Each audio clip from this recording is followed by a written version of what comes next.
കർണാടക മുൻ ഉപമുഖ്യമന്ത്രി KS ഈശ്വരപ്പയെ BJP പുറത്താക്കി. ശിവമോഗ മണ്ഡലത്തിൽ BJP വിമത സ്ഥാനാർത്ഥിയായി മത്സരിച്ചതിനെ തുടർന്നാണ് നടപടി. 6 വർഷത്തേക്കാണ് പാർട്ടിയിൽ നിന്ന് പുറത്താക്കിയത്. നടപടി പ്രതീക്ഷിച്ചിരുന്നുവെന്ന് KS ഈശ്വരപ്പ. അരുൺ പൂപ്പറമ്പയുണ്ട് ബംഗളൂരുവിൽ നിന്ന്. അരുൺ, പ്രതീക്ഷിച്ച നടപടിയാണ്. ഇപ്പോൾ ഇനി മോദിയുടെ ചിത്രം ഉപയോഗിച്ചുള്ള പ്രചരണമൊന്നും ഈശ്വരപ്പയ്ക്ക് സാധ്യമാവില്ലല്ലോ അല്ലേ?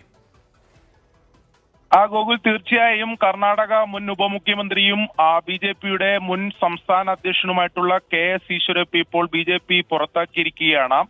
ഗോകുൽ സൂചിപ്പിച്ചതുപോലെ തന്നെ ശിവമോഗ മണ്ഡലത്തിൽ BJPയുടെ ശക്തമായ സ്വാധീന മേഖലയായിട്ടുള്ള ശിവമോഗ മണ്ഡലത്തിൽ BJP സ്ഥാനാർത്ഥിയായി മത്സരിച്ചതിനെ തുടർന്നാണ് ഈ നടപടി BJP ഇപ്പോൾ സ്വീകരിച്ചിട്ടുള്ളത്. സ്ഥാനാർത്ഥി അതായത് നോമിനേഷൻ നൽകിയതിനു ശേഷം BJP സംസ്ഥാന നേതൃത്വം KS ഈശ്വരപ്പയോട് വിശദീകരണം ചോദിച്ചിരുന്നു. എന്നാൽ കൃത്യമായ വിശദീകരണം നൽകാൻ ഈശ്വരപ്പ തയ്യാറായില്ല. ഇതേ തുടർന്നാണ് നടപടി സ്വീകരിക്കുന്നതെന്നാണ് BJP നേതൃത്വം ഔദ്യോഗികമായി അറിയിക്കുന്നത്. BJPയുടെ മുതിർന്ന നേതാവായിട്ടുള്ള യെദ്യൂരപ്പയുടെ മകൻ BY വിജയേന്ദ്രയ്ക്കെതിരായിട്ടാണ് ശിവമോഗ മണ്ഡലത്തിൽ KS ഈശ്വരപ്പ മത്സരിക്കുന്നത്, സ്വന്തം സ്ഥാനാർത്ഥിയെ മത്സരിക്കുന്നത്.